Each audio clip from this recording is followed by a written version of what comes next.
fica com a palavra hoje, a nossa querida amiga e companheira Gabriela Jardim Gourmet, que aqui a gente só conhece como Gabi. Gabi é trabalhadora da casa de diversas atividades e hoje deixa uma delas para estar aqui conosco. Então, seja bem-vinda, Gabi, uma vez mais. E só lembrando a todos que essas palestras que acontecem nas segundas-feiras, a gente transmite ao vivo pelo Facebook. Então, quando não puderem estar aqui, podem acompanhá-las pelo Facebook na página do Centro Espírita Paz. Também, na próxima semana, eu vou divulgar, a gente já montou um canal no YouTube, para quem quiser, as palestras também vão estar armazenadas lá, a partir de umas 2 semanas atrás, e podem também ser aí assistidas a qualquer momento. Então, Gabi, a palavra é sua.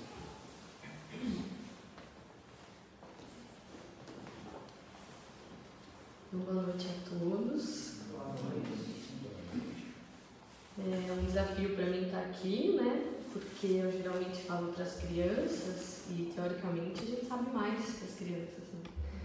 E é um desafio estar aqui, trazer as reflexões que foram feitas por mim ao longo das semanas, que eu estive refletindo sobre o assunto, e espero que faça algum sentido para vocês em algum momento.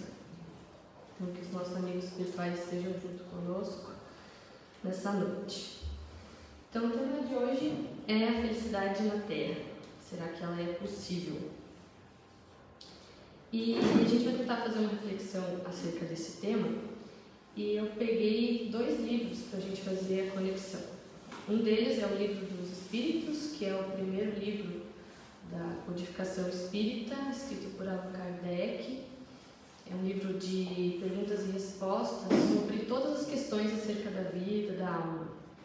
Então, para quem está começando na doutrina espírita, é um livro muito bom. Lá tem questões profundas, difíceis, né? Tais como o suicídio, a morte, assim como o Lu lembrou. E é um livro bem lúcido, assim, que tem respostas bem dinâmicas. E o outro livro é O Pensamento e Vida de Emmanuel, psicografado por Francisco Cândido Xavier, que vai fazer uma conexão com esse nosso tema. Então vamos começar com a pergunta, que é o tema da noite. A pergunta 920 fala: pode um homem gozar de completa felicidade na Terra? Essa é a pergunta que Allan Kardec faz aos espíritos. E os espíritos já respondem: não. Por isso a vida lhe foi dada como prova e expiação. E eles ainda continuam: dele, do homem, né? Porém, depende a suavização de seus males e o ser tão feliz quanto possível na Terra. Então, para a gente começar a refletir um pouco sobre essas 2 frases que Allan Kardec traz para a gente, que os espíritos trazem, a primeira dela, não. Por isso a vida lhe foi dada como prova e expiação. Eu trago essa imagem para vocês porque quando a gente começa a se envolver com o tema, a gente começa a ter algumas elucidações na nossa cabeça. E essa imagem chegou para a gente na casa no momento que a gente falava das dificuldades da vida. E essa imagem chegou na figura de uma frase, né? A flor que nasce na lama. E eu nem sabia que flor que nasce na lama. Sei lá, perguntei: é um lírio, né? Flor de lótus também, como está aqui na imagem. Mas o essencial dessa frase era isso: a flor que nasce na lama. Não importa o nome da flor, é a flor que nasce na lama. E a lama aí a gente pode colocar como as provas e as expiações, ou como o nosso mundo, o nosso planeta Terra que a gente está. E a flor somos nós.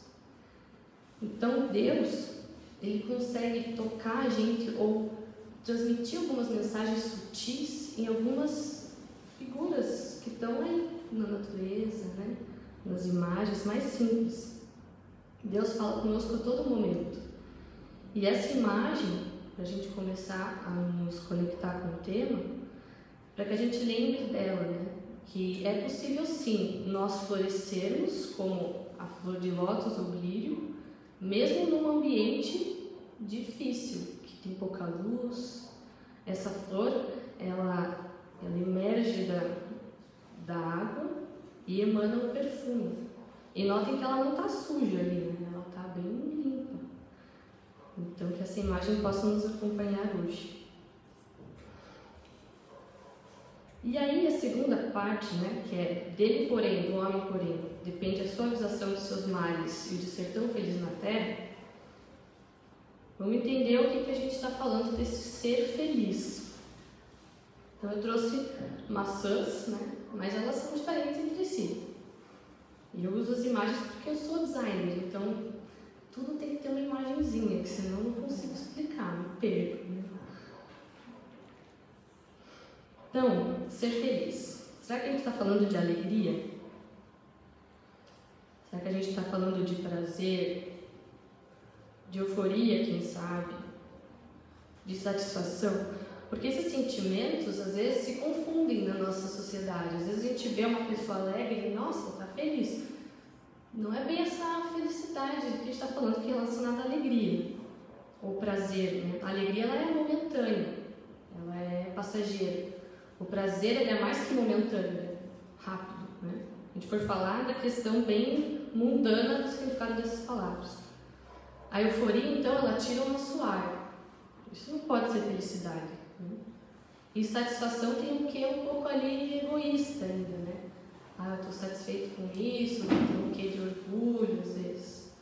Então não é de nada disso que a gente vai falar. Eu coloquei essas imagens para a gente saber do que a gente não está falando.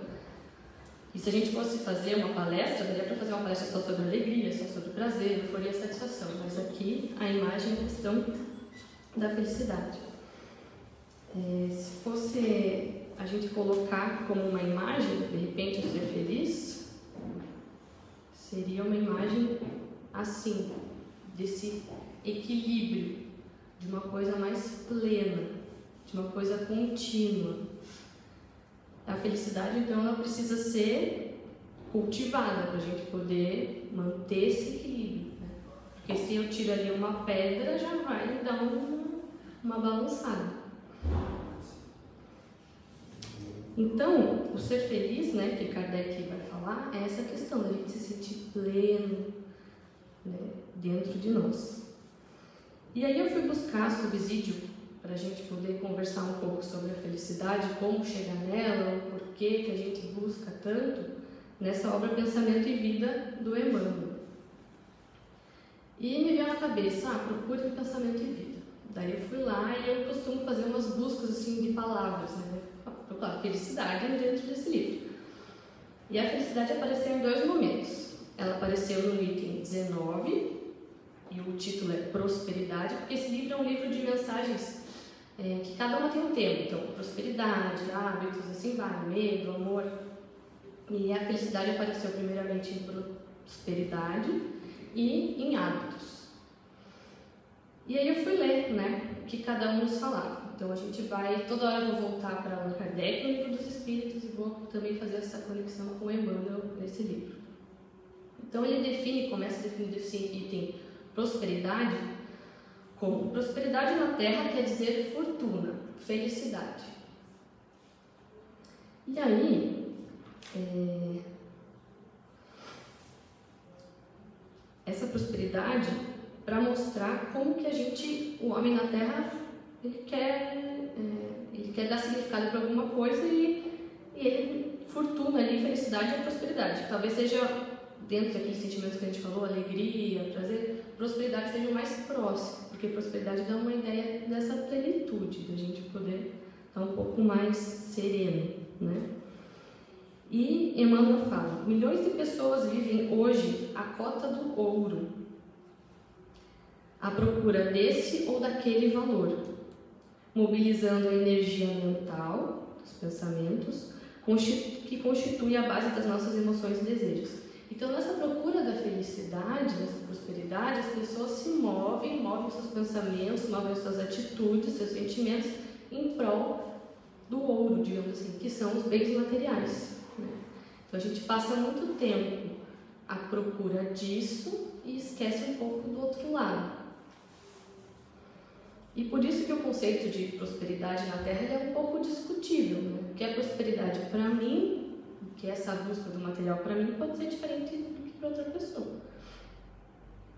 Eu posso achar que para mim é ter um carro, para outra pessoa não, é viajar para algum lugar, né? Então é discutível. E isso leva a uma prosperidade aparente, né?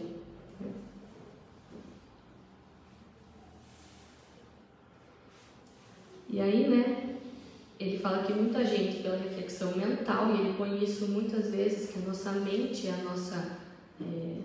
o que move nós, né, que é a questão do espírito, que nós somos seres pensantes, então é o nosso pensamento que faz a gente fazer as nossas coisas, que a gente tem essa coisa incessante em torno dos recursos amoedados, a gente progride em títulos materiais, cavando abismos dourados.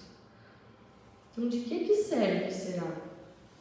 Eu acumular um monte de coisas em busca da felicidade, se ele coloca essa figura, que a gente cava abismos dourados, de que serve eu no fundo de um poço todo com ouro, sozinho, sem assim, um porquê das coisas, né? Não serve de nada.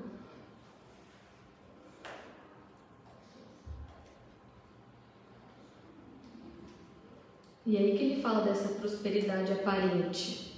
E ele coloca uma imagem de que essa prosperidade aparente, ela é muitas vezes mais deplorável que a miséria em si mesma. Por quê? Porque a gente corre atrás daquilo que é perecível, né? Porque tendo em vista a doutrina espírita, a gente tem várias vidas, né? Então nessa vida eu posso não ter muitas coisas materiais, mas porque na outra eu talvez abusei desses artifícios. E ele põe outra figura também. Mesa vazia e fogão sem lume, sem luz, né? Sem fogo, podem ser caminhos de louvável reparação. Enquanto o banquete opíparo e a bolsa farta, em muitas ocasiões, apenas significam avenidas de licença que correm para o despenhadeiro da culpa, de onde só sairemos ao preço de longos estágios na perturbação e na sombra. E aí essa imagem a gente pensa às vezes, né? Nossa, mas é muito ruim, né? Eu penso na mesa vazia e fogo, passar fome, né? Por que é pior, digamos assim, eu ter um super recurso material? E aí eu lembrei de uma vez que a gente foi no Bom Pastor, que é esse trabalho que o Lu falou que a gente faz aos sábados, bem no começo, que a evangelização ainda não estava estruturada, e tinha conversa com as mães. E aí teve um exemplo que a gente deu lá, não fui eu, né? Ficou muito vivo na minha memória isso, que deram um exemplo bem bobinho, assim, para as mães, né? Todo mundo conhece a Xuxa, né? Todo mundo conhece a Xuxa, né? Xuxa Meneghel. E a Xuxa, ela tem muitos recursos materiais, né? Então pense, a Xuxa, o problema que ela tem na vida dela, ela não pode ir num jogo de vôlei da filha, porque ela tem que pensar, será que é seguro eu ir até lá? Será que vai ter segurança? Será que as pessoas vão deixar ela andar? Se a minha filha perder no vôlei, pode ser que xinguem ela, e daí que vão começar a me xingar, porque tem gente que adora a Xuxa, tem gente que odeia. Então ela tem muitas coisas a se pensar, tem muitos caminhos, assim. Ao mesmo tempo que ela pode também ir para outro lugar, fugir, vai para o Brasil, não vai para a Europa. Nossa, tem muita coisa para pensar. E daí a pessoa colocou, e nós aqui no Bom Pastor, vocês têm essa preocupação de, eu não vou na escola do meu filho porque não vão me ver lá e não... Então assim, não tem muita saída. Eu tô aqui na miséria, então assim, eu só tenho 2 caminhos para seguir, então são 50% de chance de acertar. Eu vou pelo certo aqui do trabalho, eu vou pelo errado. Agora, digamos, a Xuxa, ela tem 50 opções, então é muito mais fácil ela errar. Ela pode entrar em qualquer viés e sair do prumo. E às vezes a gente vê a prova da riqueza, a gente fala, nossa, se eu fosse rico, se eu tivesse, nossa, eu ia fazer muita coisa. Será que a gente vai fazer muita coisa? Será que a gente vai fazer muita coisa certa? É um caminho de muitas opções. Quando a gente está sem muita opção, é isso, ou é viver, é trabalhar, ou é morrer de fome, eu só tenho que trabalhar. Então, a gente tem a oportunidade de errar menos, digamos assim. Então, é por isso que Emmanuel ele coloca que essas avenidas de licença, às vezes a gente tem muita distração na vida, quando a gente tem muita coisa, né? As pessoas, eu pego o exemplo das pessoas famosas, então é mais fácil da gente visualizar. Tem muita opção de escape, muita coisa.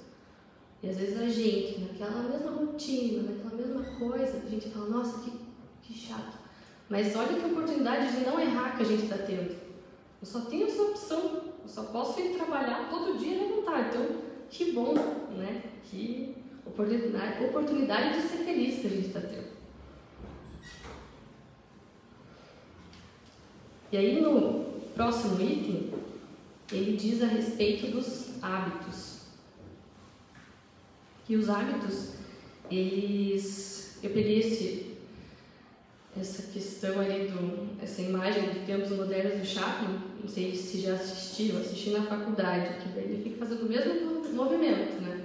Ele chega uma hora que ele vai saindo da esteira, ele vai fazendo o mesmo movimento ainda, ele tão enraizado que está aquilo nele, né? É uma crítica ali a um outro sistema, mas traz essa figura para a gente.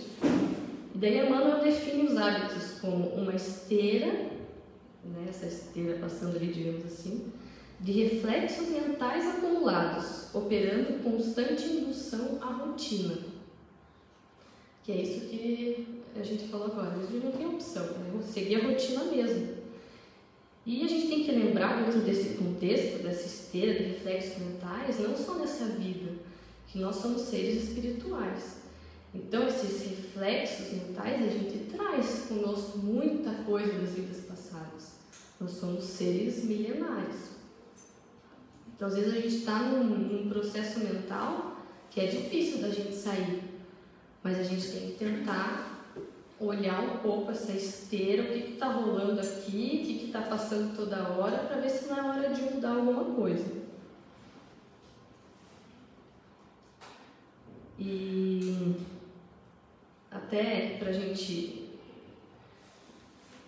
reflexionar um pouco acerca ali da fortuna, né, que eu deixei passar aqui, que a gente tem escolhas na nossa vida, né? Escolher o que a gente vai pensar, o que a gente vai fazer. E a questão da gente se comparar ali com a questão de quem tem menos ou mais, não é a questão da comparação, porque a comparação ela também é inimiga da felicidade, porque se eu me comparo com o outro sempre vai ter alguma coisa melhor, ou a grama do vizinho é sempre mais verde. Comparar é difícil, mas que a gente, diante dessas situações que a gente vê, a gente não se compare, mas a gente pense, pegue pra gente e reflita. O que eu, com as escolhas que eu tenho, posso fazer?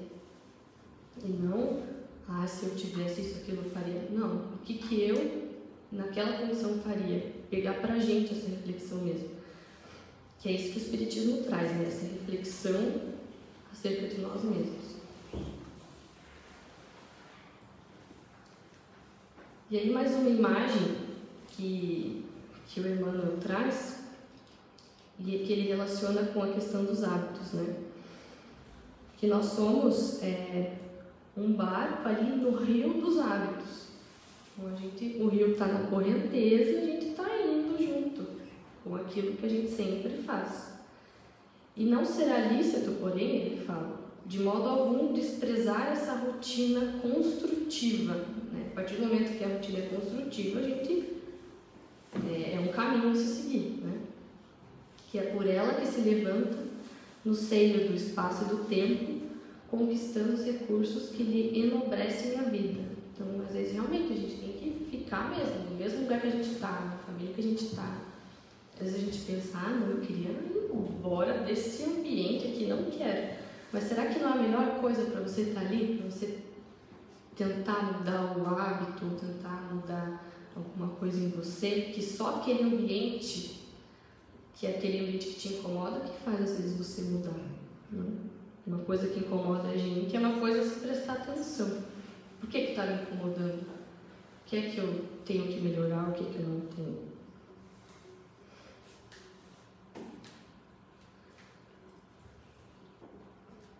E aí Emmanuel vem falar que nós, nessa questão dos hábitos, a gente escolhe, muitas vezes, não viver com a simplicidade que nos é apresentada.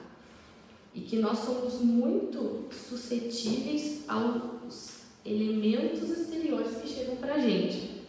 Então, nós somos muito suscetíveis a consumir o pensamento dos outros que chega a nós. Então, a partir desse momento que a gente consome as ideias, os pensamentos alheios, a gente pode até fazer isso um paralelo com o trabalho, né?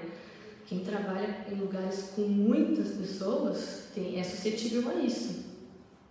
Um chega, fala do outro, aí você já começa a pensar naquilo, já pega para você, já entra numa posição defensiva, daí já forma uma ideia na cabeça que não é muito positiva, já age com crueldade ou com cautela, ou desconfiança, ou com vaidade, ou com medo.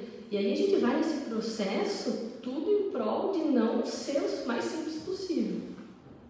Então, que a gente consome isso de um jeito que aí a gente vai vendo e percebendo que a gente não está sendo feliz, porque a simplicidade versus todas essas coisas, crueldade, cautela, desconfiança, vaidade, medo e por aí vai, ansiedade, sei lá, o que mais que isso pode derivar, a gente começa a se enxergar não feliz. Ixi, não tá legal isso aqui. E a gente começa a se sentir infeliz por um conjunto de coisas que a gente está praticando, né? Ali que são esses sentimentos ruins. Que é muito fácil a gente fugir às leis divinas, que é aí que a gente se vê infeliz. E Allan Kardec vem falar isso,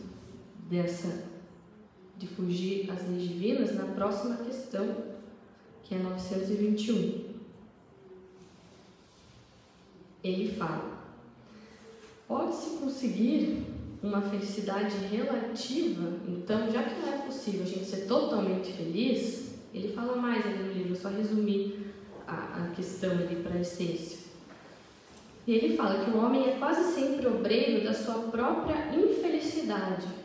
Então, voltando ali naqueles sentimentos, né? A gente em prol dessa convivência e sociedade, que às vezes é meio maléfica ali, a gente entra nessa vibração, a gente se afasta das leis de Deus.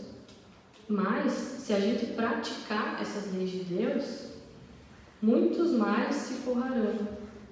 E a gente vai proporcionar a si mesmo uma felicidade tão grande quanto comporte a existência grosseira. Então a gente pode ser tão feliz quanto é possível na Terra, mas a gente tem que prestar atenção no que a gente está fazendo. E se em algum momento eu estou infeliz na minha vida, talvez seja a hora de eu refletir. Onde é que eu estou me afastando das leis de Deus? Lembrar daquela figura da flor, né? O que está me impedindo de sair e ver a luz, essa luz que eu tanto busco? Porque a gente busca alguma coisa, assim, né? A gente busca uma paz, ou seja, né, uma felicidade. Então, o que está me impedindo de chegar lá? É importante que a gente se olhe um pouco, a gente se escute um pouco. E esse é um momento, né? Tá aqui, por exemplo, é um momento da gente se escutar um pouco dentro da nossa rotina terrestre, né? E aí vem uma proposta que Emmanuel nos coloca, né? Que é mudar com Jesus. E Jesus, ele foi, talvez não, foi com certeza o maior modificador de hábitos que já passou na Terra, né?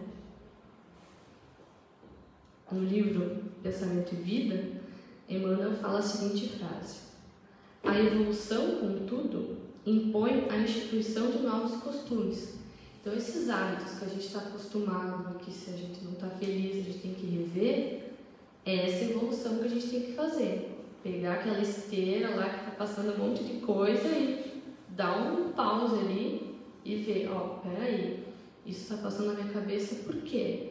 Por que isso continua? Por que quando acontece essa coisa eu tenho esse ataque de raiva, ou esse ataque de ciúmes, ou eu fico fora de mim? E às vezes quando a gente se toca disso, é difícil no começo, a gente não consegue mudar assim, né? Mas é tão bom quando a gente consegue, é tão bom, a gente se sente um pouquinho assim, putz, foi para um degrau acima, consegui passar essa etapa, por mais simples que seja. E como é que a gente faz isso, né? É difícil a gente, nesse turbilhão de coisas que a gente passa e toda hora vendo coisas, como é que a gente faz? No Livro dos Espíritos, tem uma questão que diz, né? Conhece-te a ti mesmo. Não coincidentemente, né? Porque como eu disse para vocês, eu procuro às vezes procurar as palavrinhas-chave, né? Quando eu vou fazer alguma descrição ou estudar para uma palestra, e eu também costumo ver o que vem antes. Então, antes da questão 920, não coincidentemente, vem a questão 919, que diz: qual o meio prático mais eficaz que tem um homem de se melhorar nesta vida e de resistir à atração do mal? E aí ele fala: um sábio da antiguidade já te disse, conhece-te a ti mesmo. E essa questão 919 é aquela questão que a gente tem que ter na cabeceira da nossa cama lá, né? Que é a Santo Agostinho que nos vem com essa mensagem, porque o Livro dos Espíritos são as perguntas e são vários espíritos respondendo, né? E Santo Agostinho fala a gente se conhecer a si mesmo. Então ele diz assim: toda noite eu deito, eu sento na minha cama e vejo o que é que eu fiz hoje que eu não fui feliz ao fazer. Ou será que todas as minhas atitudes foram positivas para as pessoas? Será que não tem alguma coisa que eu poderia ter feito que foi negativo que eu posso melhorar? E ele todo dia fazia isso. E aí nessa pergunta ela também fala assim: tá, mas eu, refletindo comigo mesmo, será que é válido, né? Porque assim, eu vou me julgar? Como é que um homem julga a si mesmo? E daí ele fala: só você pensar, se uma pessoa tivesse essa atitude que eu tive, será que eu não julgaria ela de forma ruim ou diferente? A gente se pôr no lugar do outro, né? Questionar a consciência, porque a consciência é Deus ali dentro de nós. Todo mundo tem consciência. Então essa questão é aquela questão para a gente, toda hora que a gente está numa vibração que não seja muito legal, vai ao 919 e dá uma lida. Antes de dormir, ou acordar, ou no meio do dia. É uma coisa a se praticar, é um hábito, um novo hábito a se adquirir, para a gente poder se melhorar.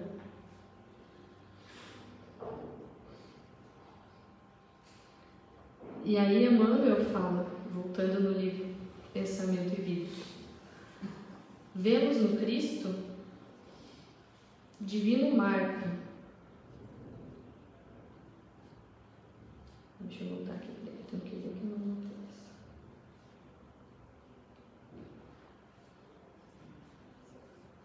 Vemos no Cristo divino marco da renovação humana, todo um programa de transformações viscerais do espírito, que é essa questão que ele traz, que Jesus foi um modificador de hábitos.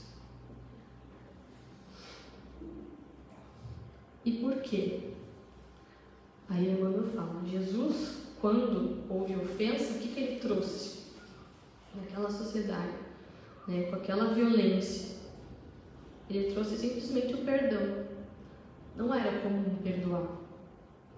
E ele trouxe esse novo hábito, nos apresentou esse novo hábito. Na tradição de raça, né, que lá as divisões das hierarquias e tudo, o que Jesus trouxe? Ele trouxe a fraternidade legítima, que até hoje a gente está trabalhando para isso, né? Tentando mudar esse hábito tão enraizado na nossa sociedade. E quando havia tristeza e desânimo, o que Jesus traz? Aí ele traz as bem-aventuranças. Ele sobe lá no alto do monte e vem falar que bem-aventurados aqueles que sofrem, que choram, que se eles souberem esperar, a felicidade vai chegar.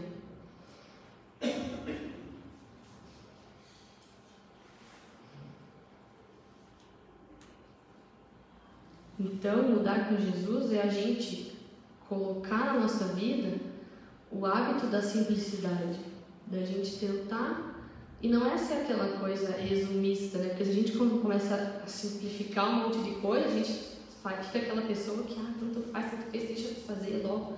Não é isso. Mas é a gente trabalhar o nosso sentimento dentro de nós, para nós sermos talvez o mais próximos possíveis de como agiria Jesus, né? De como o bem pode ser, porque o bem ele não quer ficar fazendo volta, o bem quer acontecer, quer fazer a felicidade acontecer à sua volta. Colocar também na nossa vida o hábito da serenidade, o hábito da paciência, que é o que Jesus coloca para nós, né? E na questão 922, que vem depois dessa questão da felicidade, Kardec daí vai perguntar, para fechar um pouco a questão, mas e aí? Existe alguma felicidade comum no mundo para o homem? O que seria uma felicidade comum para todas as pessoas do mundo? E os espíritos respondem: posse do necessário e fé no futuro. E aí, a conexão que a gente faz com esse livro do Emmanuel, diante dessa resposta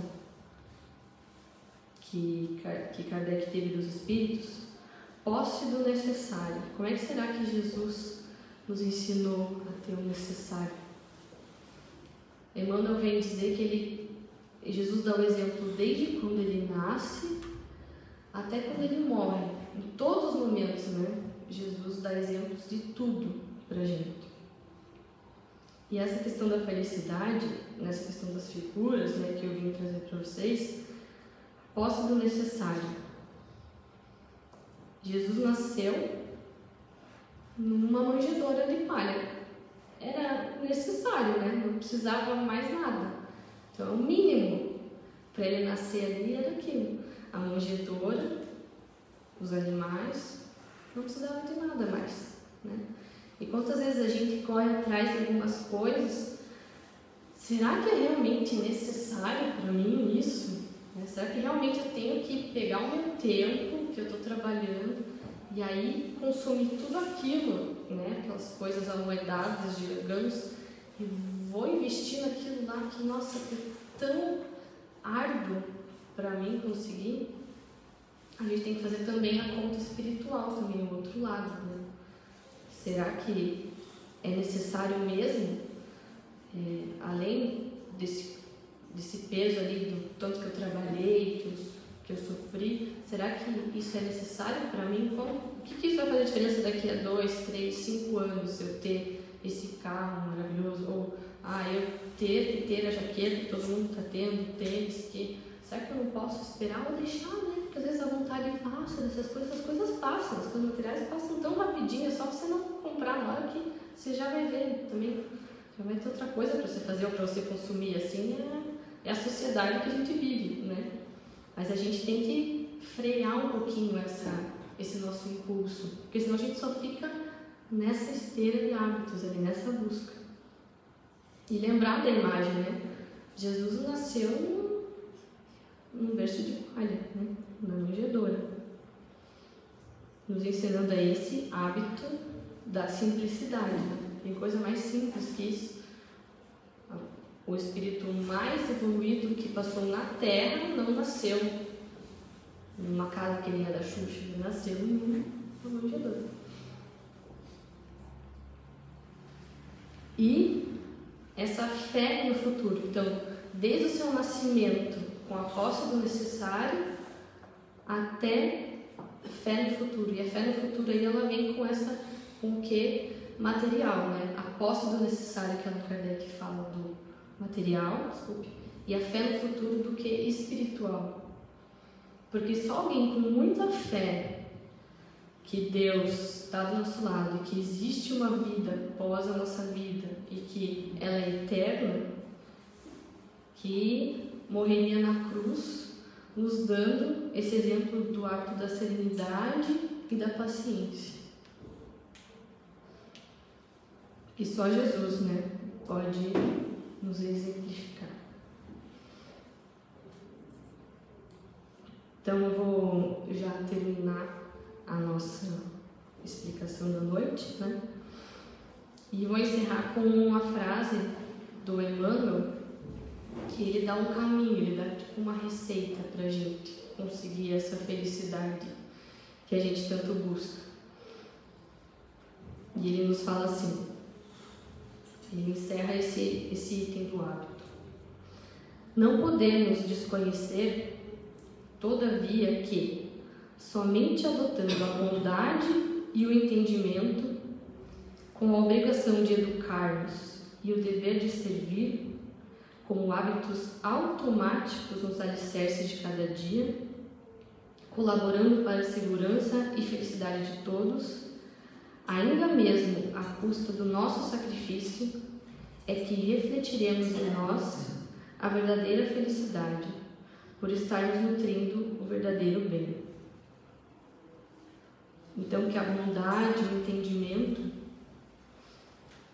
que é essa questão da gente se colocar a serviço do outro, nos educar, entender que servir é sim uma atitude de engrandecimento. Não estou servindo e estou trabalhando, estou crescendo. Se eu estou servindo alguém, que bom que eu posso servir alguém. Tem gente que não consegue.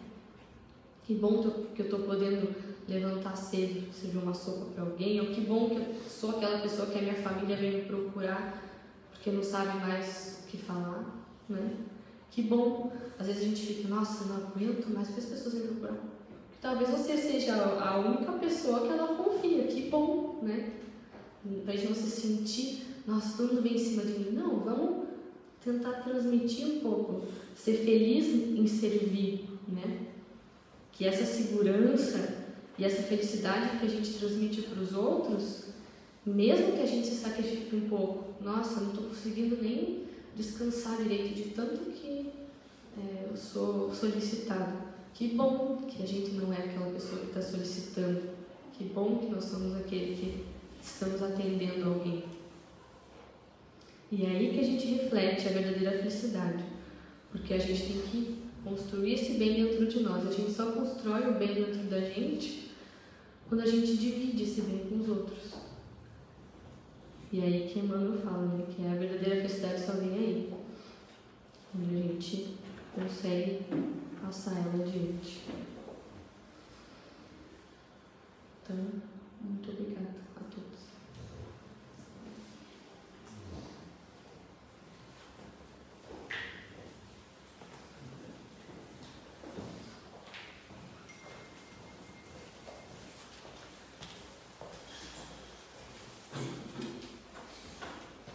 Muito obrigado, Yuri. Bastante coisa para a gente pensar. Eu estava ali com a cabeça cheia de coisa. Né? Meu pai também falava que vontade é uma coisa que dá e passa. E refletindo assim também, pensando, né? Eu estou aqui compartilhando um pouquinho do que foi para mim nesse momento. pensando ali no que Kardec também traz muito sobre essa questão da riqueza, dizendo que a riqueza é das provas mais difíceis que o homem encara no mundo. Porque quando a gente tem muita facilidade na vida, a gente se distrai com aquilo que de fato importa e acaba perdendo isso de vista. E aqui no finalzinho ele traz um texto da Emmanuel que fala que algumas coisas são imprescindíveis para que a gente vá criando esses hábitos que nos levem àquela felicidade que a gente tanto almeja. No começo da fala, ele disse que felicidade não está aqui neste mundo. E Emmanuel fala que é preciso a fé no futuro também. Fé no futuro, entendendo que a gente pode, com os hábitos, os bons conselhos a serem seguidos, exercitando uma forma de, daqui a pouco, começar a viver um pouquinho dessa felicidade aqui mesmo na Terra. É possível um pouco. Não é possível a plenitude, mas um pouco a gente já consegue, fazendo algumas coisas. Então, que a gente junte tudo isso aí, que ele trouxe para nós, que a gente reflita bastante sobre como é que a gente está pensando nossas vidas no dia a dia, o quanto de fato a gente está se preocupando com aquele que também à nossa volta precisa daquilo que a gente tem às vezes sobrando. Não estou falando de dinheiro, estou falando de palavras, estou falando de ouvidos, estou falando de compreensão, que às vezes nós temos de sobra e podemos compartilhar. Isso vai trazendo felicidade. Por quê? Porque quando a gente vê que a partir de um gesto nosso alguém fica contente, alegre, que a vida dele ficou melhor naquele momento, a gente se torna um pouquinho mais feliz. Então, mais uma vez, obrigado. E a gente encerra a nossa atividade da noite com a prece de Bianca, que lá do fundo vai nos encaminhar no pensamento, em oração por este momento.